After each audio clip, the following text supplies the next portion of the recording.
On Barron's, Tesla profit margins are falling. Why it needs to start advertising. This is going to be good. Tesla will report third quarter earnings in about a week. Investors will be paying close attention. Well, okay, let's just jump in here. Short-sighted investors will be paying close attention to gross profit margins amid falling prices for Tesla's electric vehicles. Price cuts have been a theme of 2023 for the industry.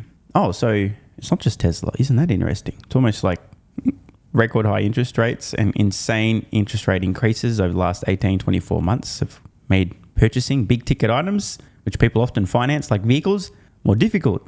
Imagine that. It's time for investors to ask management about something else. Where are the Tesla advertisements? So as we know, due to Elon Musk believing in soliciting and acting upon feedback from investors, aka listening to investors, after somebody asked Musk on Tesla's recent annual shareholder meeting, what about advertising? Elon said, sure, we'll try a little advertising, keyword little. Since then, they've been running ads on Google, which, by the way, in my opinion, far and away the best form of advertising in terms of being able to measure the outcome. Everything else, a little bit of a shit show. Don't get me wrong. You can somewhat correlate, oh, we ran an ad here, there was this change, but it's so much easier to measure directly with click-through rates, with online ads, and so on. That being said, if I were running advertising, the very first thing I would try online ads, keywords, messaging, headlines, and so on. See what works. A/B test. Is this more effective? Is that more effective? Get an idea for the most effective way to message and advertise your products. And once you've got that, then start expanding into other varied and less trackable forms of advertising and slowly scale from there. For example, you might then do a very small amount of print and or billboard advertising. Then eventually, when you've figured your shit out completely, you might have some ads in print and then maybe, just maybe, eventually start running some ads on the propaganda machine, box, fake news, broadcasting device. What's it called? I don't know. I haven't used one of them for like 15 years. Wait, it's more than that now. Let me do the math. Oh, 19 years. Yeah, literally haven't watched one for 19, actually. 20 years. It was 2003 I last watched a television. Holy shit. Bro, sorry, I'm so bad at math. That's why I'm a YouTuber, not a Wall Street stock analyst. Speaking of ads, by the way, sorry to jump around, but this is kind of important. Back in mid-July, the very first Tesla ad appeared outside of Google. Hilarious caption here from Holmars. Let's look at the full thing. Full page ad in a relatively small magazine. Notice a severe lack of clusterfuck, just like inside a Tesla vehicle. The best part is no part. The best bullshit in your print advertising is no bullshit. Why? All you need to say is, 1, what's the product? And 2, it's the best-selling car in the world. If it's the best-selling car in the world, all you need to know is what it's called, that it's absolutely embarrassing the so-called competition. No need to list the specs and why, because it's the best-selling car in the world. It speaks for itself, and then tell people where they can test drive. Very simple. I like this kind of advertising. As somebody who previously worked, by the way, in the advertising industry, just like to remind everybody who gets mad when I say that I would prefer Tesla didn't advertise. Not that it's not effective. They're separate things. I just would rather they focus on their mission and then give a shit about short-term margins. But as someone who literally used to work in the ad industry, I used to make these things, like full-page ads. I used to make these things, among others. I like simple and clean, yet it's so hard to get a client or a customer to agree to a simple ad like this. But there's so much empty space. Can't you put 12 bullet points about how amazing things are in here? No, it stands out because it's not a clusterfuck and the message is quite clear. So far, Tesla's advertising seems to be on point. This was July. We're now in October. So it's not like Tesla hasn't begun advertising. Oh, and can confirm yesterday's video, Lucid did in fact spend $100 million on advertising their products in the last 12 months. $100 million. They still can't sell. Isn't that interesting? But we're not done yet with the advertising. Look at what I found on X today. Check it out. Now, we're going to watch this, no sound on, but this is at the Tokyo International Airport, showing some of Tesla's products in real time. In fact, just focusing on the Model Y. Now, this is kind of important because this is a big step forward, not just print advertising, but now in an airport. And in addition, this is in Japan, the home of the company who will suffer the most as a result of Tesla putting them out of business, that of course being Toyota. So this is very cool to see. I'm sure there are many folks right now thinking, oh, Stephen, but they need to start running Super Bowl ads. Don't you understand? It's not going to work if they've got ads in airports, bro. I personally believe, as I mentioned earlier, Tesla is slowly scaling their advertising up. Testing, figuring out what messaging works, find a cheap spot here or there and go for it. Now, for the record, if you don't know, Starlink has been doing a lot of advertising, especially in airports in regions they're trying to expand. I posted this on X around Christmas. Unlike a vehicle, which people typically, it's a big ticket item they think about all the time. People are often jealous of what others are driving. A lot of people try to identify with their vehicle. How many people Try to compensate for a micropenis with the internet provider they use. Probably zero. What about a vehicle?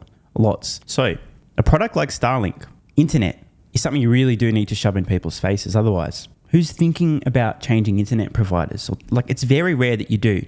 So Musk and his companies don't have an aversion to advertising. They're just clearly not in a rush. And I think that's a wise move. So after that long detour, back to the article. Tesla doesn't really advertise now. In fairness to Al Root, he's right.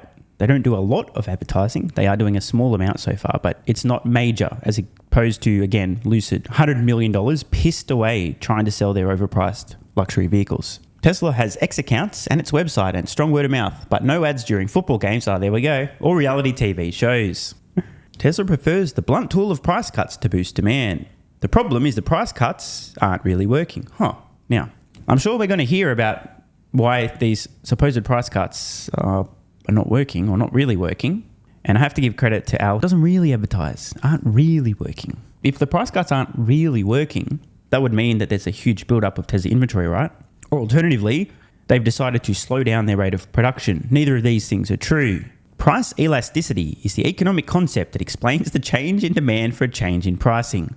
If prices are cut by 10% and demand goes up by 10%, the elasticity is 1. Conventional wisdom explains that elasticity for, say, food is relatively low and elasticity for discretionary items like a car is higher. So falling car prices should lead to higher sales. Now, I have to jump in here. This is true. In fact, a linear decrease in price typically here will cause an exponential increase in demand. Unlike food, where lower price, there's only so many eggs you can eat. Lowering the affordability barrier of entry to purchasing a vehicle will have a massive difference. However, I have to point this out. We are in dire economic times. The worst situation economically for the automotive industry in terms of sell-through of products in the last decade and a half. One more time.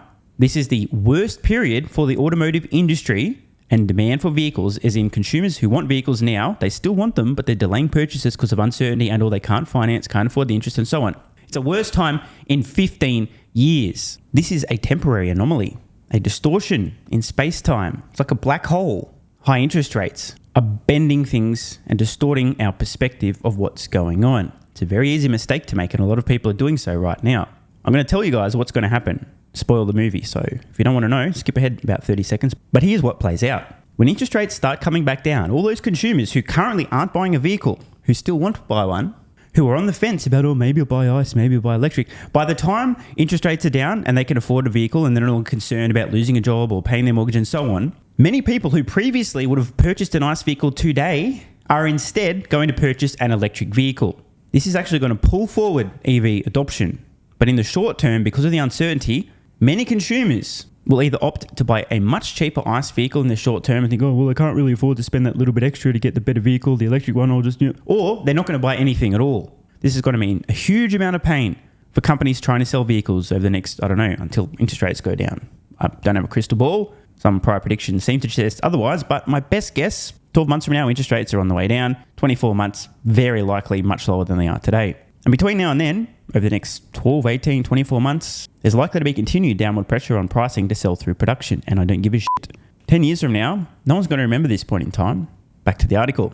It isn't working out that way. Tesla has cut prices by 17 to 27% on versions of its highest volume Model 3 and Model Y vehicles over the past 12 months. Before price cuts started, the Wall Street consensus estimates for 2023 deliveries was 2 million units. Oh, god damn it, dude. Hey Al, you might be, in fact, I know you're watching, because the last time I covered one of these things, he tweeted about it, he was excited. Shout out to Al, keep it up. Let me explain, Al. The reason that the consensus estimate for Tesla deliveries is lower is not because there is a lack of demand, it's because they had planned factory shutdowns this quarter, losing a significant amount of production. Tesla's still producing vehicles as fast as they possibly can. This is important. They could not have produced any more vehicles this year than they already have, unless they didn't upgrade the Model 3. This is important nuance and context. A couple of years ago, Tesla also had factory shutdowns, although these were forced, fascist, futile, to protect everybody from the extremely dangerous plague that was less dangerous than the things that people were forced to take to, let's not go there, I don't want to get cancelled. Anyway, Wall Street estimates for 2023 were based on Tesla producing vehicles all year on all production lines at all facilities and continuing to ramp production. Nobody, at least not that I'm aware of, please correct me if I'm wrong, on Wall Street had an estimate of 2 million units and a caveat saying, by the way, we also expect that there'll be planned factory shutdowns in Q3 or this quarter or that quarter, lose a couple 100,000 of production while there's upgrades for Model 3. etc. By the way, there was also some upgrades for Model Y recently, more minor. And Cybertruck production, a little bit slower than, well, I was going to say slower than expected, but probably should have been expected to be pretty slow. But this is explicable, okay? There is a reason why the consensus estimates have come down. And it's not because of a lack of demand. It's because of lack of production in Q3 and a lack of Cybertruck production as well. This has got nothing to do with demand. If you have shut down production lines, you can't produce vehicles. So that's the reason. It's got nothing to do with pricing. Again, they're still selling every vehicle they produce. So according to Al, who's now been fact-checked, that's negative price elasticity. CEO Elon Musk essentially argued in July that cuts offset weakening economic demand and rising interest rates. Surely there is something to that. Correct. Still, the cuts just aren't all that. Taking price reductions and higher rates into account, the average monthly repayment for a Tesla is down perhaps 10% year over year. A 10% cut still yielded a 10% reduction. Here we go. Damn, dude. The price cuts have cost Tesla roughly $20 billion in sales. Wall Street has cut its 2023 consensus sales estimate by nearly the same amount to just below $99 billion, according to FactSet. From 119, again, this is based on the number of vehicles produced and sold. Factory shutdowns, less vehicles, numbers go down. That couldn't have all been saved with ads. But the point is it's time to try something else, like the print ads, the Google ads, the airport ads that are scaling up. I think they are trying something else. But again, you know what matters more than focusing on advertising campaigns and messaging and how to trick people into buying your products? Just make them better and cheaper. Ultimately, that will win. Now again, as I mentioned, this is the worst time for automotive sales in the last 15 years. This is a fact. Given that, if we look at these events through the current lens, the economic shitstorm, it is understandable there's some weakness. And pricing is making less of an impact right now than it would at other points in time. And if you guys would like some evidence of that, rewind the clock a couple of years when interest rates weren't so insane. Look where Tesla's prices were going, the opposite direction, up. Elon Musk literally called their prices embarrassingly high not long ago. Now think about this. Elon Musk, techno king of Tesla, formerly the CEO, was literally on an earnings call describing Tesla's product prices as embarrassingly high. Embarrassingly high. And now they're lower, aka more reasonable. Now, another thing that I have to point out, a lot of investors seem to ignore, forget, or just not realize, Tesla's cost to produce electric vehicles is trending down. This is quite different, for example, to an internal combustion vehicle manufacturer having to lower their prices. Why? Because ICE vehicles are mature technologies. You can't drive the prices down 5, 10, 7, 8, 12, 15, 20, 30, 40, 50% over the next decade. However, that will happen with EVs. In fact, probably more than 50% over the next decade. Feel free to fact check me. Set a reminder, check back in a decade. People are looking at Tesla through the lens of being a typical automotive manufacturer and assuming if prices come down, the only possible outcome is margins come down. Now, it may be true if prices come down faster than costs come down, but costs are going to trend down and prices in line with costs will trend down over time. That's in Tesla's master plan. If rates are through the roof and there's less robust interest in people who are previously thinking of buying a vehicle today, tomorrow, next month, next week, and now thinking next year, 2 years later, and so on, it's important not to confuse these factors. Musk said he would try ads at the company's shareholder meeting in May. No ads yet though. Now, in fairness to Al, this was published before the airport ads had turned up, but there was a print ad previously and we also had seen Tesla running Google ads, so not quite true. But of course, no Super Bowl ads just yet. They'd better be good when they show up. Recent EV ads, to be kind, are lacking for the most part. Well, so too are the products they're trying to manipulate people into buying. What are you going to do? But some are clever. Oh God. GM ran an ad during the 2022 Super Bowl with Will Ferrell decrying how the US was trailing Norway in EV sales. Funny, but why that would impact any American car buyer's decision on personal transportation is tough to figure. Let me explain, okay? People are going to get offended, but it's true, okay? Advertising, typically, not always, sometimes it's informative, but often it's aimed at the lowest common denominator. Now, in case you don't know, literally 50% of people are below average intelligence. Think about this for a moment, okay? Generally speaking, the more intelligent somebody is, I'm going to say it, the less effective advertising is because someone who's relatively intelligent will do their own homework and make their own decisions as opposed to, I thought on the television, look, there was a funny animal in that commercial, I'm going to buy their product. The reason for using Will Ferrell was, I like Will Ferrell. Will Ferrell's funny, man. I love his movies. I'm going to buy whatever their thing is. They're just trying to associate Will Ferrell with whatever the product was. That's as simple as it is. GM spent about $4 billion on advertising and promotions in 2022, which of course, by the way, certainly doesn't influence any of the media coverage on GM. Because it's not like advertising was in the media who cover GM. Let's not talk about that more. It didn't immediately respond to a request for comment about its EV advertising strategy. Tesla didn't respond to a request for comment about its advertising plans. To make a good or better ad, it would probably be more effective to focus on clear benefits of EV ownership or debunking some EV myths and concerns. Now, I actually strongly disagree on this one again. A lot of people still do not know how compelling Tesla's vehicles are. However, I actually really like their strategy of just telling people it's the best-selling vehicle in the world. How about an analogy? I'll try to get myself cancelled today. Okay, just imagine you're wandering down the street and you see, I don't know, a short, fat, ugly old dude wandering, and he's got a tent around his arm. An absolute smoke show. Your wife notices you looking and hits you or elbows you hard, and you're like, well, whatever, I'm a man. Okay. Now, the first thing you think to yourself is, wonder if she's an escort. But assuming that's not, you go, well, that guy obviously has something going on. He's pulled a 10. I wonder what it is. Is he rich? Is he successful? Maybe he's got a kidney rattler. Maybe all of those things are true. There must be something about this guy to have such an attractive female in his company. And now back to Tesla's advertising campaign. Well, if they have their number one selling vehicle in the world, I mean, if it's a number one selling vehicle in the world, there must be something about it, right? Still today, many people have no idea, A, that Tesla makes great vehicles, B, how affordable they are. But there's no need to start doing things like, oh, look, here's the money, here's the price. Why? Because prices change a lot. You don't want something set in stone and then it changes. All you want is tell people it's really fucking good because obviously best-selling vehicle in the world, and then they'll do their homework. Now, at some point in time, it's possible Tesla will need to start informing consumers about how their vehicles work, blah, blah, blah, blah, blah. But you have to understand, roughly 80 million vehicles are sold globally per year. Tesla, roughly 2 million per year at the moment, okay? They don't need to sell every vehicle that's sold in an entire year. They just need to keep selling as they produce. And my thesis remains unchanged, which some people just find super hard to digest, but it seems pretty logical. Thus far, for every one Tesla that Tesla has sold, the result of that, on average, has created a disciple that has sold more than one Tesla to their friends, family, colleagues, and co-workers. It is the consumers of the products telling everybody about the benefits and the perks, correcting their misconceptions, informing them, oh, no, you can charge quite quickly, actually. No, it's not $600,000. It's actually like 42. No, it doesn't spontaneously catch on fire. In fact, they're less like it. This is what happens on the ground level. It takes time. This has been happening and will continue to happen with Tesla. Don't get me wrong.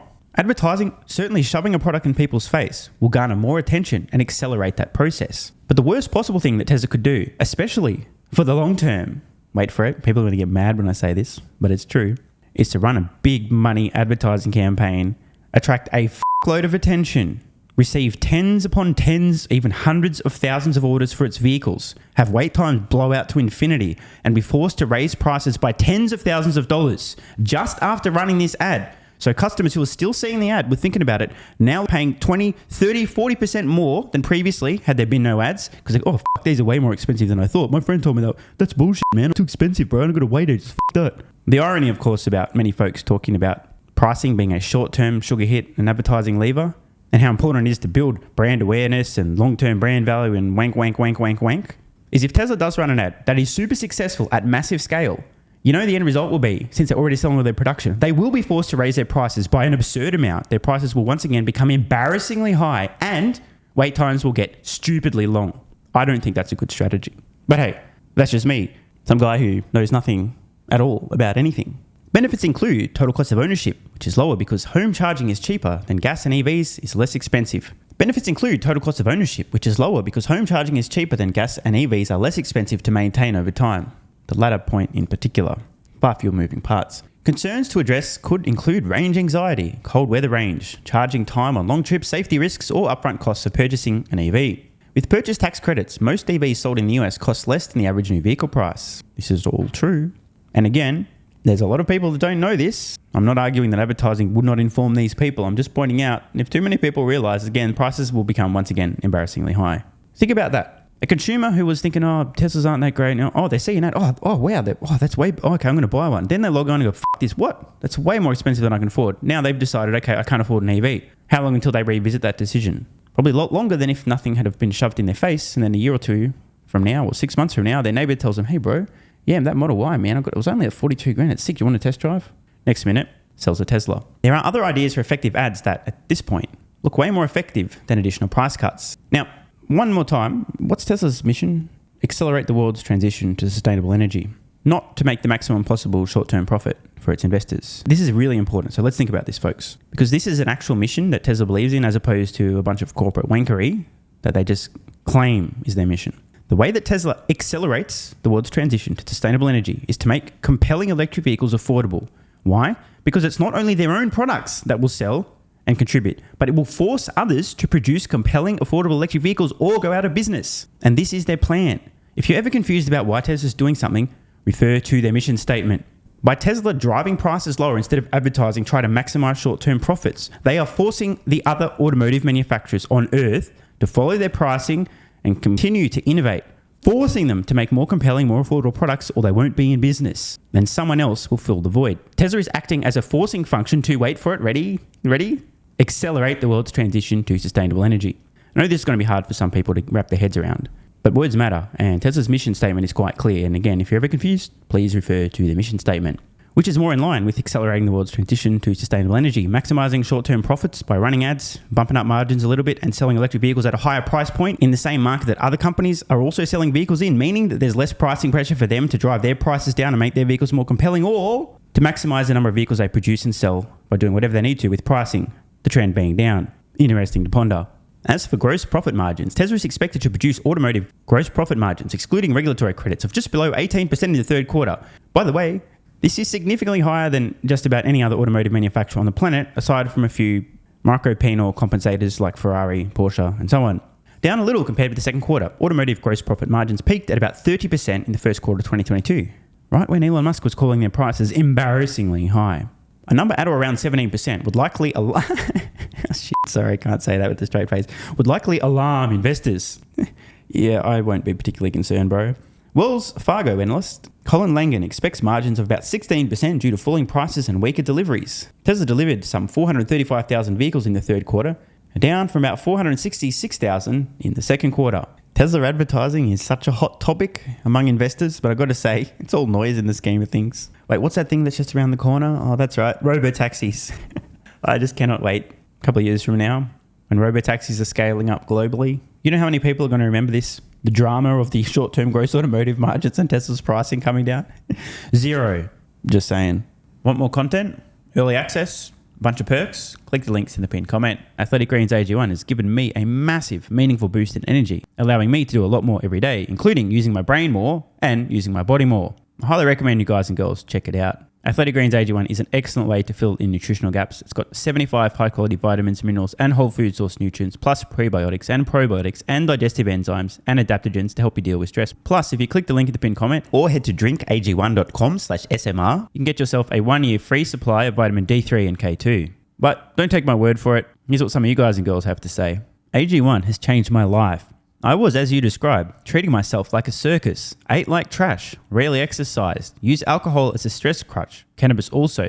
AG1 is what gave me the kick in the ass, got me back to the gym, motivated me to do more for myself, family, my business, etc. Keep doing what you do. Now, I know there's some skeptics, the same kind of people who think Elon Musk is a fraud, reading this going, what do you thought? There's no way that's possible, bro. It must be a placebo effect. Believe it or not, this is a recurring theme. If you give your body everything it needs to feel and perform its best, including having a lot more energy, you'll need ways to use that energy. For me personally, that includes more exercise, moving my body more social activity, and more cognitively demanding tasks, including producing a ton of exclusive content over on Twitter and on Patreon, plus my daily YouTube uploads. The proof's in the pudding. On to another testimonial from a viewer of this channel. SMR, you asked me to provide feedback on AG1. Here it is. It has helped with mental acuity, stamina, and intestinal waste management. Can't read between the lines. Certainly helps with regularity and digestion. That's what the digestive enzymes are for. It has also dramatically reduced my cravings for sugar. You guys need to stop eating sugar. It's fucking poison. I'm 50, 5'9", and overweight, aka a fat motherfucker. I think that's a technical term for overweight, isn't it? Is it fat motherfucker or obese? I can't remember. I average 100 hours a week in the West Texas oil fields as a safety supervisor. Jesus Christ, dude. No wonder you're struggling to keep your weight under control. 100 hours a week. Brutal. It has helped me lose weight. It is not an appetite suppressant. It can help fat people suppress cravings, and motivation to be healthier is critical for changing your diet. Love you, brother. Again, this is a great point and something people really don't seem to grasp. If you have more energy, everything becomes easier. It's like turning on easy mode for life. A few years ago, before I was taking AG1, my health was trash. I was struggling to get through the day, had afternoon fatigue. The last thing I wanted to do was either use my brain or move my body. Didn't have the energy. Now, my biggest struggle every day is figuring out ways to use that energy. I'm exercising way more, doing a lot more with my friends and family, and of course, my work output has increased substantially. And you can fact check me. Check out the average length of my videos I was posting to YouTube 3 years ago. Need I say more? And one final testimonial. Love this one. Okay, here's the deal for me with this AG1 shit. I'm 41 years old and not the type to eat, drink, smoke, or sleep healthy, so I was skeptical. That being said, here's what I experienced. Day 1, meh. Day 2, afternoon fatigue was about 45 minutes late. Day 3, 0 afternoon fatigue. Day 4, 0 afternoon fatigue plus extra energy. Day 5, again, 0 afternoon fatigue plus energy, wondering, what the fuck, really? See, this is the thing, right? The results for many people are just almost too good to be true. This is the same experience I had. My afternoon fatigue just vanished out of nowhere. I'm like, wait, what the fuck? Why am I not tired in the afternoons anymore? Surely, it's not that AG1, is it? Turns out it was. Day 6 and 7, same thing. Day 8, same thing. Plus, I had the want to get things done around the house that I normally would slack off and not get done. Again, the point, extra energy, you'll need to use it. You'll find ways to use it. Day 9, 10, and 11, and today is day 12. I fucking love it. So however you managed to get me to buy it, I'm so glad you did. Thank you so much, SMR. It really changed me so far. Guys, this shit really works. Just try it. By the way, this is the reason I continue to relentlessly promote AG1. A lot of people get real fucking mad in the comments. Oh my God, snake oil salmon's sold out. Oh my God, he's a scammer. This is fraud. But constantly, I'm pretty sure everyone making these comments is also currently short Tesla stock. I'm not particularly concerned about people having a negative perception, those folks suffering from small brain syndrome, still living in my bum's basement syndrome, etc., writing mean comments, claiming AG1's a scam or it doesn't work. I mean, bro, when I get feedback like this is what keeps me going. And remember, there is a 90-day money-back guarantee. There's nothing to lose here. Just try this stuff for a month, and if you don't get these results, get your money back. See, it's a literal no-brainer. It's an IQ test at this point in time. Testimonial after testimonial after testimonial like this. Get your money back if it doesn't work. Just try it for a month, and if it doesn't work, get your money back. Today's the day. It's finally time. Be like this guy who was a massive skeptic, but finally, after 1,000 promotions in a row, caved in, tried AG1, and has results like this. Head to drinkag1.com/SMR or click the link in the pinned comment, and please, let me know how you're feeling in a few weeks' time. Now, if you'll excuse me, time to put my extra energy to good use. I'll be recording some more exclusive content for Patreon and my Twitter subscribers. So click the links in the pinned comment. See you over on Twitter and or Patreon. And don't forget to grab your AG1. Love ya.